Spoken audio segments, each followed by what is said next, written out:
Quem assiste Mania de Você no Globoplay não vale para o Ibope? E se Vale Tudo der errado, Globo pode esquecer a remakes? SBT conseguirá retomar a vice-liderança em 2025? Estas e outras perguntas dos membros do canal do Vanucci, aqui no Vanucci Responde. Olá, seja muito bem-vindo ao No Play News, seja muito bem-vindo a mais um conteúdo que fala da televisão a partir do seu olhar. Este episódio do Vanucci Responde é feito com perguntas dos membros do canal. Você que é membro mandou as suas perguntas para 2 episódios especiais nessa reta final do ano. E todo mundo, claro, assiste, participa, comenta deste episódio.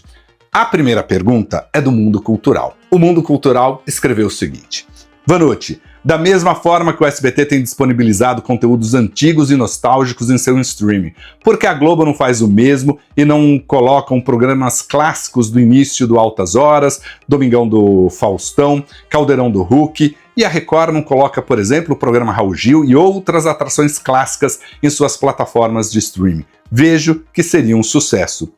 Mundo Cultural, esses conteúdos, né? Este conteúdo que está no acervo das emissoras é um conteúdo riquíssimo, as pessoas gostam e isso atrai sim muitos assinantes. Você vê lá no Mais SBT, foi uma das grandes estratégias. Esses canais, né? O canal do Silvio Santos, o canal de outros programas ali, deste momento que você recorda grandes atrações, realmente tem dado muito resultado para o Mais SBT.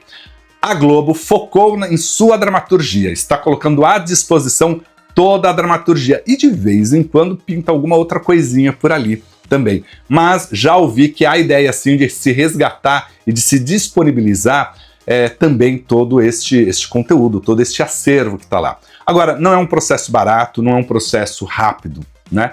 É por isso que a Globo priorizou a sua dramaturgia, né? Coloca toda a sua dramaturgia e aos poucos toda a linha de entretenimento. Mas no futuro, a gente vai conseguir entrar aí nas plataformas de streaming brasileiras e internacionais e ter acesso a coisas muito ricas. Agora, a gente também tem que entender que essa cultura de preservação, ela é uma cultura recente.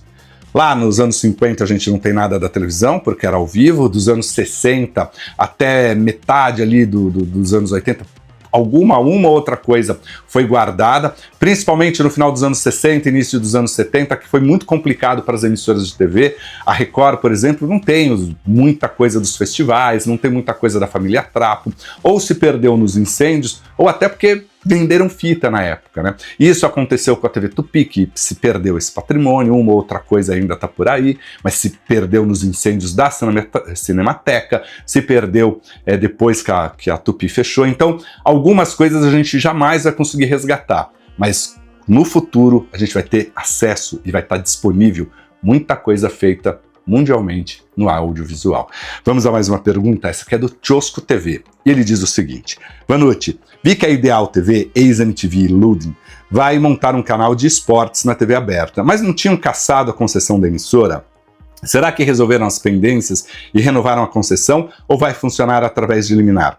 Chosco, ali tem uma grande confusão mesmo, né? O que se sabe? A venda não foi permitida. Eles queriam transferir a venda, né? Passar a concessão para outros grupos, e tinha ali grupos interessados, entre eles a TV Jovem Pan, a própria CNN chegou a conversar por ali, mas não foi para frente porque não tinha sido permitida, não tinha sido autorizada, existiam algumas coisas fora dos padrões normais, fora da legislação, né? Então agora vem esta ideia de se fazer um programa, um canal de esportes, mas um canal de esportes aberto tem uma outra questão também, os direitos dessas transmissões todas, desses campeonatos, desses eventos, que não são baratos. Então, para fazer isso, precisa estar muito pé no chão. Já ouvi que vem, já ouvi dizer que foi uma ideia, já ouvi dizer que está ali num balão de ensaio. Vamos ver o que vai dar, mas ainda não tem nada muito sólido assim para falar, é isso que vai acontecer. Vamos a mais uma pergunta? Lucas. O Lucas DeCaprio diz o seguinte: como ficará o entretenimento na Record após a saída de Rodrigo Faro? A redução de espaço na grade é evidente, mas o que a emissora prepara para o futuro? Lucas, A Record, ela se baseou nos últimos anos muito no jornalismo. Ela foi diminuindo seu entretenimento, tirou o investimento ali dos programas do sábado à tarde, do sábado à noite, porque tinha, né? Foi tirando a linha de shows, concentrou em reality show ali, né? E aí ficam com alguns formatos. E este ano, por uma necessidade ali até de testar, de tentar falar, bom, somos vice-líderes de segunda a sexta-feira, no sábado somos vice-líder quase no tempo todo, mas chega no domingo, o SBT toma. E o domingo é um dia importante, comercialmente ele é muito importante, porque a família toda transita pelos programas de televisão aos domingos. E por isso que a Record olhou ali e falou, bom, vamos botar o Domingo Record para tentar impulsionar, naquele raciocínio de que o forte nosso é jornalismo, mas aí fizeram um programa que não é jornalismo, não tratou muito bem o factual, fazia alguns quadros ali meio perdidos. O Domingo Record, o grande problema foi o conteúdo. Foi conteúdo. Aliás, em 2024, mais do que nunca, o conteúdo esteve na evidência. Quem não apostou em conteúdo, quem não fez corretamente o conteúdo, patinou. E que foi o caso do Domingo Record ali, precisavam ter olhado diferente. Se espelharam muito no Domingo Espetacular e ali talvez tivesse que ser um pouquinho diferente. Mas o Tom Cavalcante funcionou, né? Rodrigo Faro sai, Tom Cavalcante será esticado, Tom Cavalcante continua com a Sérgio Caia e outros formatos por temporada que serão feitos pela Record, que serão feitos em parceria com produtoras ali, para poder fazer um domingão do Tom Cavalcante. Vai ser mais ou menos isso, um programa maior e que vai ocupar ali um espaço. E ainda pensam em como arrumar um pouquinho o início da tarde do domingo. Se vai ser série, depois filmes e depois Tom. Se vai ser série, filmes, um programa e o Tom. Né? Se é o Tom que vai entregar para o Domingo Espetacular, o que vai ter ali, se é o Canta Comigo que vem ali depois, quem vai apresentar o Canta Comigo, tem tanta coisa ainda em decisões ali para reuniões que vão acontecer no início deste ano. A grade mesmo, né? Você vai ter ali janeiro, fevereiro ainda, muita transição depois de março, que eu acredito que vem ali algo mais sólido como uma programação, tanto da Record quanto do SBT, mesmo porque ficam olhando muito ali Big Brother Brasil. Né? Enquanto o destaque está todo, né? O holofote está todo no Big Brother Brasil, as outras emissoras dão uma recuada porque sabem que fica mais difícil. Mas o que eu ouvi na Barra Funda é que vem sim um investimento em entretenimento, jornalismo perdeu um pouquinho de espaço, continua ali com Balanço Geral, Fala Brasil, com Cidade Alerta, mas o Câmera Record, o Repórter Record Investigação, tudo isso sai da grade, porque vai entrar uma programação esportiva. Vamos ver como é que vai dar, como no final tudo ali se ajeita. Mais uma pergunta, essa é do Renato Becker. O Renato Becker diz o seguinte: com os resultados do SBT News, a Globo não vê como oportunidade tirar os filmes e reprises da madrugada para mais conteúdo ao vivo? Acredito que poderia funcionar um programa em parceria com a Globo News, fazendo a ligação do Jornal da Globo com Hora 1 da notícia. Olha, Renato, provavelmente a Globo já esteja de olho ali em toda esta movimentação. O que eu ouvi de alguns produtores lá, de alguns executivos lá da Globo, que assim, ó, estamos na liderança com esse formato. A gente vai ao vivo ali com o Jornal da Globo, que já entra na madrugada, e o Bial. E aí a programação eles têm que incluir ali, né? E o Bial. Aí existe a reprise da novela, um humorístico ali para segurar essas 2 horas, e o jornalismo começa às 4. E eles falam, nós começamos com essa ideia de botar um jornalismo ao vivo mesmo, de prestação de serviço, na madrugada. E que aí vai e segue a programação. Então, por enquanto, a Globo não fala muito de ampliar demais esse espaço. Agora, lembra toda a cobertura das eleições americanas, né? Aquela cobertura, a apuração, como foi feito, Renata Lopré com o pessoal da Globo News, numa transmissão simultânea, aquilo serviu como um grande case na Globo. Todo mundo gostou. E pode ser que mais ações nesse sentido aconteçam. E aí, talvez viabilize essa madrugada, né? Mas mesmo assim, se a gente for perceber, Globo News também não tem tanta coisa ao vivo nesse horário, não. Vamos a mais uma pergunta, essa aqui é do Lipe Justino. Lipe Justino diz o seguinte: com essas mudanças na programação e a insistência da Dani Bey na transformação do SBT em uma emissora mais competitiva, você acha que em 2025 o canal possa voltar a ser vice-líder isolado na audiência? Lipe, eu acho que ainda está longe isso, né? Para que isso acontecesse num prazo muito curto, tem que ter muita renovação no SBT, e isso exige muito dinheiro, que não é o caso atualmente na televisão brasileira, né? O fato é esse. Exige muita criatividade, retomar esse DNA do SBT, atrair, trazer de volta o telespectador que saiu do SBT e, ao mesmo tempo, a Record cometer alguns erros. Então, a Record precisa cometer erros e perder público, e o SBT precisa acertar muito para, num curto prazo, em um ano, conseguir esse resultado. Eu acho que a situação começa a melhorar e crescer ao longo do tempo, né? Levam ali 2, 3 anos para a gente sentir uma grande reação. Mesmo porque houve um grande investimento do SBT em 2024, a gente não pode negar. A Dani foi lá e fez acontecer 2024. As coisas não deram certo do jeito que se imaginava. O Chega Mais gastou mais do que deveria, não deu resultado. O próprio Tá No Ar tá ali no ar porque ficou com o Datena. O Fofocalizando a gente sabe que ficou porque lá em dezembro de 2023 o Silvio, com todo o aniversário dele, pediu para que o programa continuasse, né? Você tem ali ainda uma questão do Circo do Tiru, você tem algumas outras questões que estão ali no SBT a serem resolvidas. Agora, ela investiu. Ela botou. E aí a gente vê que em um ano não deu esse resultado. Porque é um trabalho muito longo de reconquista de público. Então acho que ainda a gente não vai ver essa retomada da vice-liderança isolada em 2025. Ainda leva muito tempo, porque você tem que ter dois... E além disso, a gente tem que desconsiderar, ainda levar em consideração, né, a Band, que pode investir ali e começar a incomodar também o SBT. Vamos a mais uma pergunta? Essa aqui é do Tom Santos, outro membro aqui do canal, e ele diz o seguinte: após os altos e baixos do remake, a Globo pode repensar seriamente suas novelas caso Vale Tudo não dê certo? A emissora tem que colocar seus autores para criarem histórias atuais e interessantes. Tom, Vale Tudo é talvez a cereja do bolo, né? Porque é o ápice da dramaturgia na comemoração dos 60 anos, é um clássico da televisão brasileira, né? Havia uma grande expectativa, né? Qual vai ser o título? Será que vão... E aí veio Vale Tudo, que vem se falando desde o início desse ano, desde o início de 2024, desde quando vazou a ideia de que seria este o remake.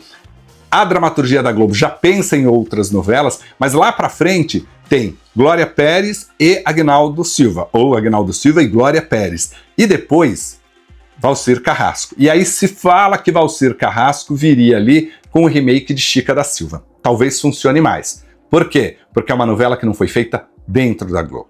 É uma novela fora da Globo. E talvez isso atraia um pouco este público da Globo para falar, bom, agora é uma outra releitura. Realmente. Foi uma novela que o autor fez na Manchete, que criou grande impacto na época e que traz agora para a Globo.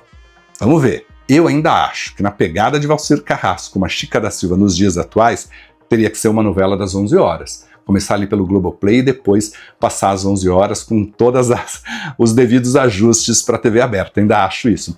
Mas realmente, se Vale Tudo não der certo, né, não chegar onde se quer, a Globo vai ter que repensar isso. Ainda não se fala muito. Se avaliou ali Renascer, se olhou muito para Renascer, né? Tá se olhando muito para Mania de Você, e aí eles falam, pô, mas se reclamava de uma novela que não tinha ritmo, mas tinha mais audiência. Mania de Você tem ritmo, tentou se entregar o que o público queria, né? De uma novela atual, moderna, tal, se entregou, mas uma parte do público rejeitou. Então a Globo tem avaliado muito isso.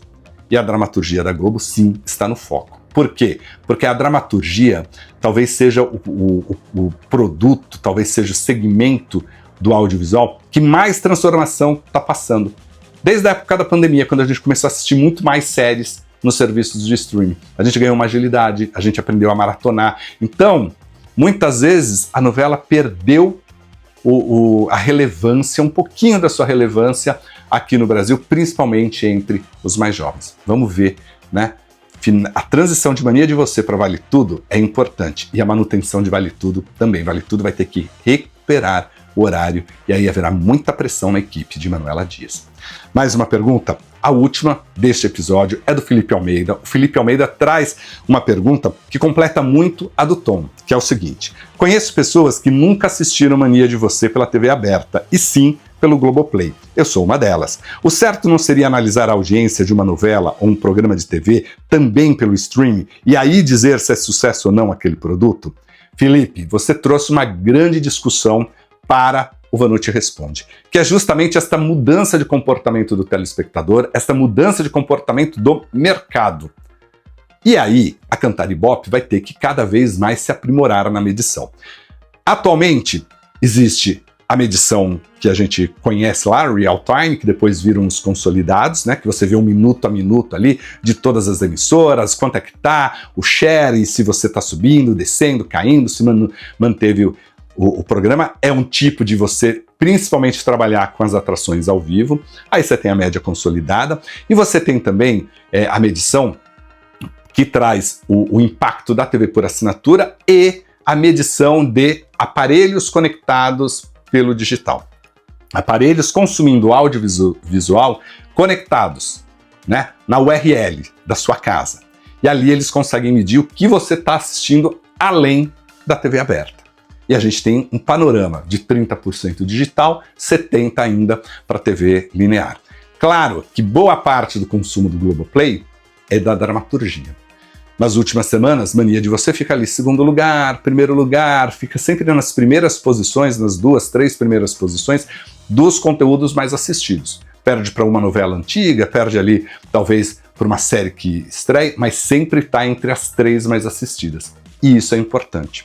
Então eu acho que agora, e quando você conversa com os executivos da Globo, fala, pô, mas Mania de Você está com 22 pontos. Ele fala, mas o resultado no digital é muito bom. E o nosso anunciante sabe disso. E o nosso anunciante quer ter o merchan dentro do capítulo, e o merchan vale muito numa novela, dentro do capítulo, porque esse merchan está também no digital. Ele falou, a gente vende todas as plataformas, é uma nova realidade. Então eu acho que nos próximos anos a gente vai sentir muito claro isso, né? A medição de audiência vai ter que se aprimorar. E a gente vai entender muito mais o impacto de um programa do que só a sua audiência bruta na TV aberta. Bom, este é o Vanucci Responde, feito com pergunta dos membros, mais um episódio especial. Eu agradeço a todos vocês que, durante 2024, foram membros aqui do canal, prestigiaram o canal, prestigiaram o meu trabalho com a sua assinatura. Isso é muito importante e isso também reforça todo o trabalho que a gente está fazendo. Todo o crescimento que houve do canal do Vanucci durante esse ano, o quanto que todas as pessoas participaram, os membros, os inscritos, enfim, é esta mistura boa aqui que faz, que valida a gente a trabalhar cada vez mais aqui no canal do Vanucci para levar até você uma informação sobre televisão e audiovisual checada com credibilidade. Eu espero encontrar você no próximo vídeo. Até mais, tchau, tchau.